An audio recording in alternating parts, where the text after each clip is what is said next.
মন্ত্রী প্রতিমন্ত্রীর মর্যাদায় নিয়োগ পাওয়া প্রধানমন্ত্রী তারেক রহমানের 10 উপদেষ্টার মধ্যে দায়িত্ব বন্টন করা হয়েছে। মঙ্গলবার মন্ত্রিপরিষদ বিভাগের এক প্রজ্ঞাপনে এ তথ্য জানানো হয়। মন্ত্রীর পদমর্যাদায় উপদেষ্টাদের মধ্যে মির্জা আব্বাস, নজরুল ইসলাম খান ও রুহুল কবির রিজভী আহমেদকে রাজনৈতিক উপদেষ্টা করা হয়েছে।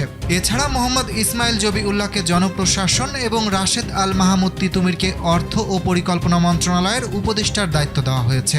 জীবন অবাক না করলে কে করবে? 28% মিল্ক ফ্যাটের অবাক করার সাথে ফ্রেশ মিল্ক পাউডার। জীবন অবাক করুক প্রতিদিন। অন্যদিকে প্রতিমন্ত্রীর মর্যাদার নিয়োগ পাওয়া উপদেষ্টাদের মধ্যে হুমায়ুন কবিরকে পররাষ্ট্র, দুর্যোগ ব্যবস্থাপনা ও ত্রাণ এবং বেসামরিক বিমান পরিবহন ও পর্যটন মন্ত্রণালয়, ব্রিগেডিয়ার জেনারেল অবসরপ্রাপ্ত শামসুল ইসলামকে প্রতিরক্ষা মন্ত্রণালয়, জাহেদুর রহমানকে পলিসি অ্যান্ড স্ট্র্যাটেজি, মাহাদি আমিনকে শিক্ষা, প্রাথমিক ও গণশিক্ষা, প্রবাসী কল্যাণ ও বৈদেশিক কর্মসংস্থান এবং শ্রম ও কর্মসংস্থান মন্ত্রণালয়, রেহান আসিফ আসাদকে ডাক, টেলিযোগাযোগ ও তথ্য প্রযুক্তি এবং বিজ্ঞান ও প্রযুক্তি মন্ত্রণালয়ের দায়িত্ব দেওয়া হয়েছে।